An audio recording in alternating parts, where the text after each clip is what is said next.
سبيل الدموع سبيل مريح تنهد يا صاحي كي تستريح وخذ الدعاء الخفي الصريح.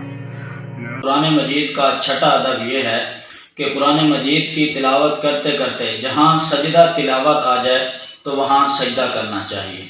سجدہ تلاوت کے حوالے سے چند باتوں کا ذہن نشین کر لینا، چند باتوں کا جان لینا بہت ہی ضروری ہے. نمبر 1، قرآن پاک کے اندر کتنے مقامات ہیں جہاں سجدہ تلاوت والی آیات ہیں. نمبر 2، سجدہ تلاوت کب کرنا ہے، اسی وقت کرنا ضروری ہے یا بعد میں کر سکتے ہیں. سجدہ تلاوت کا طریقہ کیا ہے، سجدہ تلاوت کے لیے کن چیزوں کا ہونا ضروری ہے. سجدہ تلاوت والی آیت اگر ایک ہی مجلس میں کئی مرتبہ پڑھی جائے تو اس کا کیا حکم ہے. اسی طرح سجدہ تلاوت کے اندر کیا پڑھنا ہے. پہلی بات کہ قرآن پاک کے اندر کتنے مقامات ایسے ہیں کہ جہاں سجدہ تلاوت والی آیات ہیں، تو اس کا جواب یہ ہے کہ 14 مقامات ایسے ہیں جہاں سجدہ تلاوت والی آیات ہیں. لہذا جہاں سجدہ تلاوت والی آیت آئے تو وہاں ہمیں سجدہ کرنا چاہیے. دوسری بات کہ سجدہ تلاوت کب کرنا ہے، تو افضل تو یہی ہے کہ جیسے ہی سجدہ تلاوت والی آیت کی تلاوت کی جائے تو اسی وقت ہی سجدہ کر لینا چاہیے.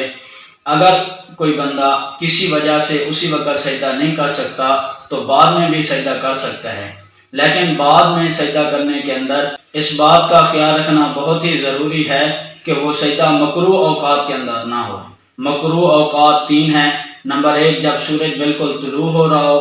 نمبر 2، جب سورج بالکل استوا پر ہو یعنی بالکل اوپر ہو.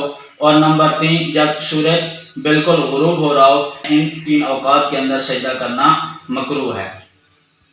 تیسری بات کہ سجدہ تلاوت کا طریقہ کیا ہے، تو اس کے 2 طریقے ہیں.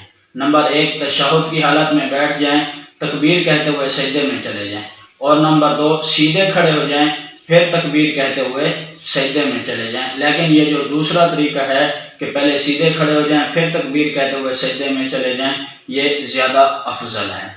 اسی طرح یہ بات بھی ذہن نشین کر لیں کہ سجدہ تلاوت کو جو سجدہ ہوتا ہے وہ ایک سجدہ ہوتا ہے، نماز کی طرح 2 سجدے نہیں ہوتے.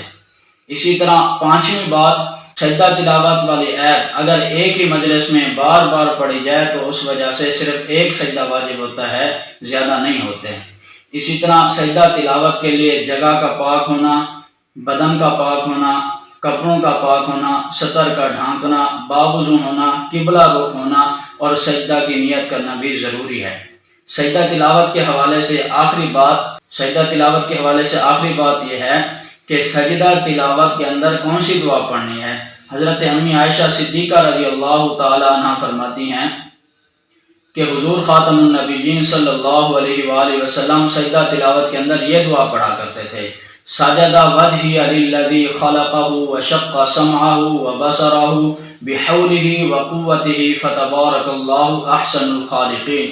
اگر کسی کو یہ دعا نہیں آتی تو وہ 3 مرتبہ سبحان ربی الاعلیٰ پڑھ لے، یہ اس کے لیے کافی ہو جائے گا.